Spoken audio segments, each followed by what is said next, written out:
मेरा शुरुआत से आईआईटी में जाने का कोई सपना ही नहीं था। उस टाइम आईआईटी का बिल्कुल नाम नहीं था मेरे मुँह पे। मैथ्स में मेरे को बिल्कुल इंटरेस्ट था ही नहीं, शुरुआत से ही नहीं था मेरा इंटरेस्ट। मेरे को बिल्कुल उम्मीद नहीं थी कि मेरी इतनी परसेंटेज आएगी, नहीं आएगी। हो गया मन करने का कि यार मैं तो अब बड़े हो गए यूपीएससी करूँगा। कभी टॉपर वाली फील होती है ना, वो मैंने कभी फील नहीं करी है शुरुआत से, क्योंकि मैं एवरेज बंदा ही रहा हूँ और मुझे बीए करना है और यूपीएससी साइड जाना है। बस वही है ना कि एक रटने वाली चीज़, बस मेरे साथ वही हुआ है। मेरी 11th बर्बाद हो गई है कि 6th से लेकर तुम 12th तक तुमने कहीं ना कहीं आईआईटी जेई का नाम सुना होगा या फिर पढ़ाई स्टार्ट कर दी होगी। मेरा ऐसा था कि मैंने सुना ही 11th एंड में जाके था। बहुत स्टूडेंट्स का सपना होता है कि यार मैं आईआईटी जाऊँ, मैं एक आईआईटीएन वाली लाइफ जीऊँ। तो मेरा ऐसा था कि मेरा शुरुआत से आईआईटी में जाने का कोई सपना ही नहीं था कि मैं ऐसे आईआईटी जाऊँगा एंड बीटेक करूँगा यहाँ से।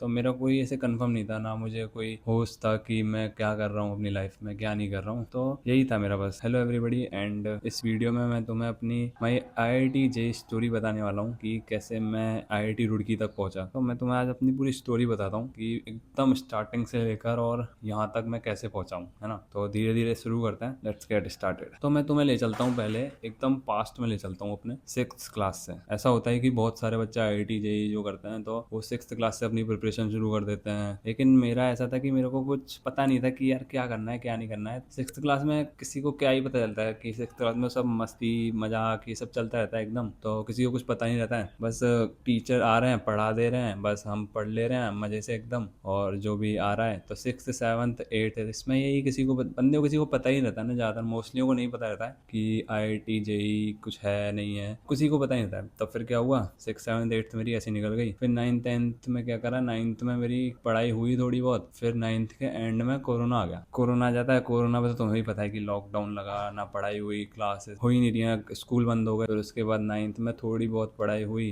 फिर 9th से मेरा क्या था कि मैंने 8th 9th के बीच में मेरे ऐसे घर पे एक भैया रहते थे। तो वो क्या था कि वो यूपीएससी प्रिपरेशन कर रहे थे अपनी, उनका यूपीएससी प्रिपरेशन चल रहा था। तो मैं क्या करता था, हम क्रिकेट खेलने जाते थे साथ में बहुत। तो कभी कभार ऐसा होता था कि मैं ऊपर ऐसे उन भैया के पास ऐसे बात करने वगैरह चले जाता था। तो वो तो यूपीएससी की प्रिपरेशन कर रहे थे अपनी, तो मैं उनसे बहुत बातें करता था, ऐसे हिस्ट्री ज्योग्राफी, मतलब यूपीएससी रिलेटेड बातें बहुत करता रहता था, है ना। तो मेरा क्या हुआ कि 9th में कि मेरा यूपीएससी की तरफ थोड़ा हो गया मन करने का कि यार मैं तो अब बड़े हो गए यूपीएससी करूंगा। ऐसे मतलब ऐसा होता है ना कि तुम्हारा कि 9th में 10th में तुम्हारा ऐसे बहुत मन बदलता रहता है कि मैं क्या करूंगा। मतलब मेरे साथ यही चल रहा था कि 9th में मेरा ऐसा था सीन कि मुझे लेना है 11th में आर्ट्स और मुझे जाना है इधर यूपीएससी साइड। आर्ट्स लेके बीए करूंगा किसी अच्छे कॉलेज से दिल्ली में जाके। तो मेरा तो यही सीन था। फिर उसके बाद क्या हुआ कि 9th जैसी हुई, फिर 10th में आया। 10th में मैंने क्या करा, मेरे को बहुत इंटरेस्टेड आने लग गया ये एसएसटी सोशल साइंस में। मैथ्स में मेरे को बिल्कुल इंटरेस्ट था ही नहीं, शुरुआत से ही नहीं था मेरा इंटरेस्ट। पर वो तो खैर मैंने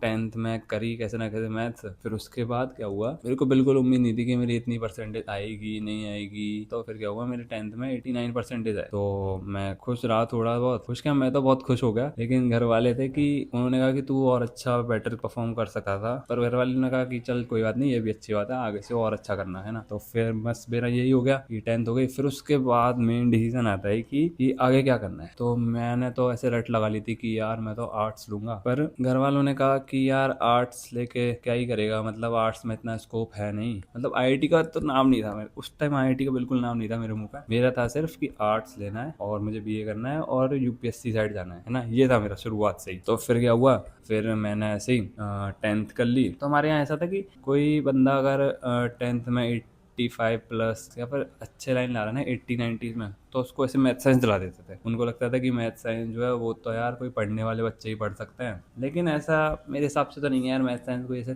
पढ़ने वाला बच्चा तो कुछ भी पढ़ लेता है यार, और ना पढ़ने वाला उसको तो कहीं भी पढ़ा लो, वो तो नहीं पढ़ेगा कहीं भी। तो ऐसा था। फिर मेरे को 10th में मैंने घर वालों ने मैथ साइंस दिला दी। घर वालों ने ही दिलाई थी खैर, मेरा तो खैर मन तो आर्ट्स लेने का था। पर मैंने भी फिर एक्सेप्ट कर लिया कि बात की यार कोई बात नहीं है, मैथ साइंस ही पढ़ लेंगे। तो मैंने मैथ साइंस ली 11th में। 11th तुम्हें भी पता है कोरोना में, पूरी कोरोना में निकली है लोगों की। क्लास गया नहीं था मैं, लास्ट में एग्जाम हुए भी नहीं थे इतने, हाफ ईयरली तक हुए थे मेरे। जो एनुअली एग्जाम होते हैं ना लास्ट में फाइनल, वो नहीं हुए थे। तो उन्होंने ऐसे ही हाफ ईयरली के बेसिस पर अपना रिजल्ट दे दिया। सब कहते हैं ना कि 6th से लेकर तुम 12th तक तुमने कहीं ना कहीं आईआईटी जेई का नाम सुना होगा या फिर पढ़ाई स्टार्ट कर दी होगी। मेरा ऐसा था कि मैंने सुनाई 11th एंड में जाके था, और पढ़ाई जो स्टार्ट हुई थी वो तो खैर बाद की बात है। सुनाई जब मैंने 11th एंड में, तो तुम गेस कर लो कि मैंने पढ़ाई ही कब स्टार्ट करी होगी। तो यही था, मैंने वहीं स्कूलिंग से करी थी, मैंने अपनी सारी 12th तक जो भी करा था मैंने स्कूलिंग से ही करी थी अपनी सारी। मेरे को पता ही नहीं था कि इसके बारे में कि IIT JEE जैसी भी कुछ चीज़ होती है। 12th में आ गया मैं। फिर 12th स्टार्टिंग में क्या होता है कि ऐसे एक दिन क्लास में बैठे होते हैं, तभी मेरा भाई था तो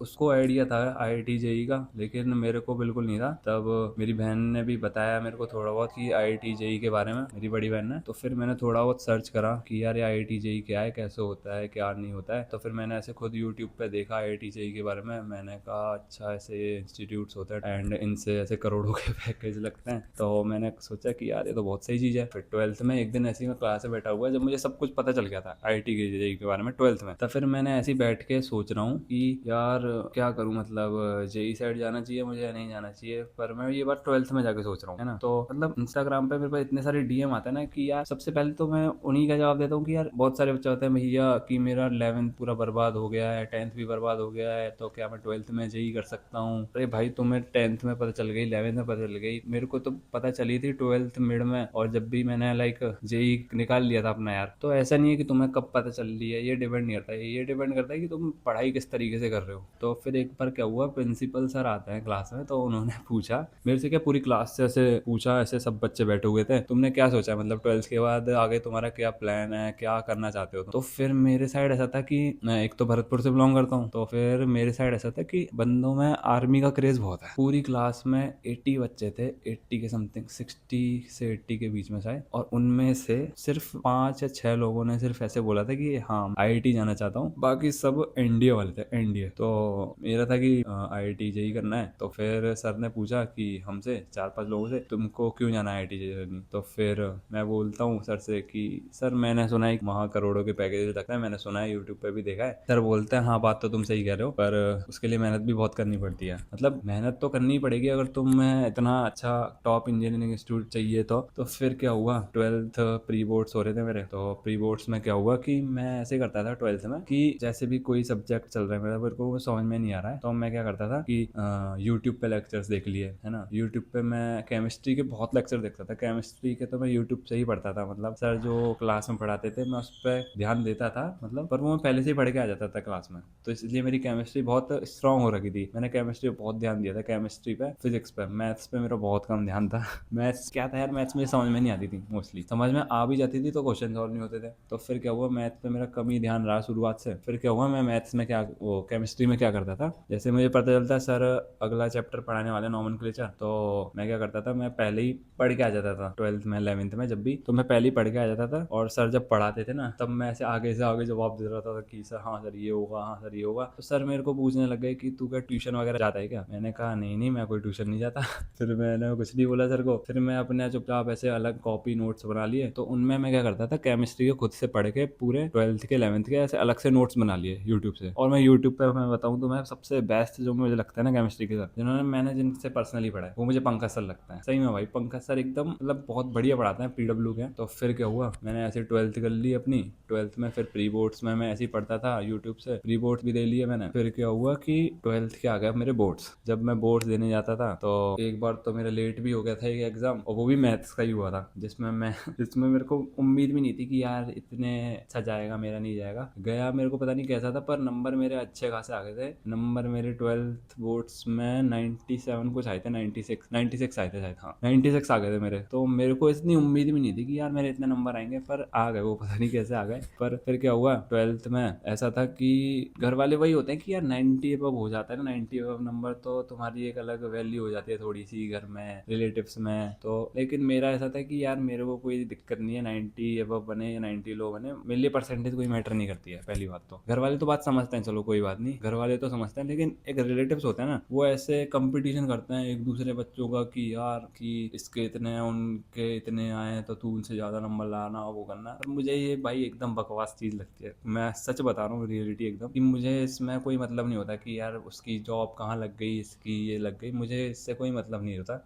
तुम अपना काम कर रहे हो, बस अपना काम पूरे मन से करो, दिल से करो, खुश होकर करो, जिसमें तुम्हें खुशी है वो करो, है ना। तो फिर ऐसा ही था कि मेरा 12th बोर्ड्स हो गए। फिर क्या हुआ, रिजल्ट का टाइम आया, तो फिर मैं ऐसे रिजल्ट चेक कर रहे थे हम बैठ के। मेरे को कोई उम्मीद नहीं थी कि भाई मेरी कितनी परसेंटेज बनेगी, क्या होगा। तो जैसे ही रिजल्ट आता है तो मैंने रिजल्ट चेक करा, फिर देखा कि अरे ये तो 91 परसेंटेज बन गया। फिर मैं खुश हो गया थोड़ा बहुत कि यार हाँ, मतलब जिस हिसाब से मैंने पढ़ाई करी है उस हिसाब से सही बनी है, मतलब बढ़िया बनी है मेरी 91। तो फिर क्या हुआ, फिर घर वाले कह रहे थे कि अब क्या प्लान है आगे। तो फिर क्या हुआ कि फिर मुझे तो कोई आइडिया नहीं था। तो फिर मेरा तो भी वही मन था कि मैथ साइंस लेके मुझे बीए करना है। मेरा तो ये साइड था कि मुझे बीए करना है। और आईआईटी जेईई का मैंने सोच रखा था कि हाँ यार ये भी ऑप्शन है मेरे पास, पर मैंने इसको फर्स्ट ऑप्शन नहीं बना रखा था अपना। मेरा फर्स्ट प्रायोरिटी थी कि बीए करना है DU दिल्ली यूनिवर्सिटी है कोई कॉलेज से, और फिर वहां जाके कुछ अच्छा करना है। तब क्या हुआ, मेरे नाना कहता है मेरे से कि तुझे अगर यूपीएससी साइड ही जाना है तो तू, और उसी टाइम जब मेरा 12th का बोर्ड का रिजल्ट आया उसके कुछ टाइम पहले ही यूपीएससी का रिजल्ट आया था। तो उसमें देखा, नाना ने मेरे को दिखाया कि देख तू जो कह रहा है ना कि तुझे यूपीएससी साइड जाना है, आईएएस वगैरह जाना है, तो देख जो तू मोस्टली आईएएस जो है ना वो सब आईआईटी पास आउट से। तब मेरा फिर दिमाग कंफ्यूज हो गया कि यार कि मतलब मुझे जाना उस साइड है यूपीएससी साइड, तो और ये सब आईआईटी जेईई पास आउट्स हैं, जितने भी बंदे हैं जो भी टॉप आईएएस वगैरह हैं, जितने भी आईएएस निकले हैं 2022 में, हाँ 2022 में, वो सब आईआईटी पास आउट। और मैं शॉक हो गया यार ये क्या है, मतलब आईआईटी जेईई भी करो यूपीएससी भी करो। तो फिर मेरा दिमाग हिल गया थोड़ा सा। फिर नाना ने मेरे को समझाया थोड़ा अच्छे से कि तुझे उस साइड ही जाना है तो कोई दिक्कत नहीं है, तू थोड़ा ध्यान से सोच, और अभी भी तेरे पास मौका है, अभी तेरी 12th ही हुई है, तो तू ऐसा कर कि ड्रॉप ले ले, है ना। तो फिर मैंने सोचा कि यार ड्रॉप, फिर ड्रॉप में ऐसा होता है कि बहुत रिस्की है भाई, कि तुम्हारा क्या होगा क्या नहीं होगा, कुछ अता पता नहीं होता ड्रॉप का। तो फिर मैंने तब ड्रॉप ही ले लिया। तो अभी ड्रॉप की मेरी पूरी बहुत बड़ी स्टोरी है भाई, कि मैंने कहाँ प्रिपरेशन करी, कैसे करी, कहाँ रहा, क्या मैंने कैसे कैसे ड्रॉप में अपना मतलब बैलेंस करी लाइफ। ड्रॉप ईयर में बहुत ऐसे हो जाती है, पूरी अनबैलेंस हो जाती है लाइफ। अब तो थोड़ी वीडियो बड़ी हो जाएगी क्योंकि ड्रॉप ईयर में बहुत सारी मेरे साथ बहुत बातें हुई हैं, जो कि मैं तुमको, अगर इस वीडियो पे थोड़े अच्छे ज़्यादा लाइक्स एंड कमेंट्स आते हैं तो मैं पार्ट 2 बहुत जल्दी बनाऊंगा। एंड पार्ट 2 में मैं वही अपने ड्रॉप ईयर के बाद की पूरी आईआईटी रुड़की तक की स्टोरी बताने वाला हूँ, कि उसमें मैंने अपनी प्रिपरेशन करी, रियल जो आईआईटी जेईई जर्नी है ना, जहाँ से शुरुआत हुई थी। ये तो मैंने बताया कि जहाँ से मेरा मतलब एक मोमेंटम बना। अब मैं तुम्हें इसके बाद पार्ट 2 जल्दी ही बनाऊंगा मैं, उसमें तुम्हें बताऊंगा कि मेरी आईआईटी जेईई जर्नी कैसे स्टार्ट हुई, कैसे प्रिपरेशन करी, कहाँ से करी, क्या मैं यूज़ करता था, कहाँ से पढ़ता था, ये सब मैं तुम्हें बताऊंगा, ठीक है। सो ये थी मेरी IIT JEE journey, like 12th तक की, जो भी जहाँ से मैंने आईआईटी जेईई तक की मतलब सोचा मैंने कि ये करना है। एंड ये 12th तक की मेरी मैंने जो भी करा मैंने इस वीडियो में हाँ कवर करी है, वो चीज़ें जो कि मेरे को लगता था इंपॉर्टेंट है, एंड मेरी जो भी स्टोरी थी वो सारी कवर करी है। So waiting for the next part of this video, part 2, okay. And मुझे बताना तुम्हें कैसी लगी मेरी ये 12th तक की जर्नी कमेंट्स में। एंड होपफुली मैं बहुत जल्दी वीडियो पोस्ट करूंगा पार्ट 2 जो है। तो मिलते हैं नेक्स्ट वीडियो में, तब तक के लिए बाय बाय।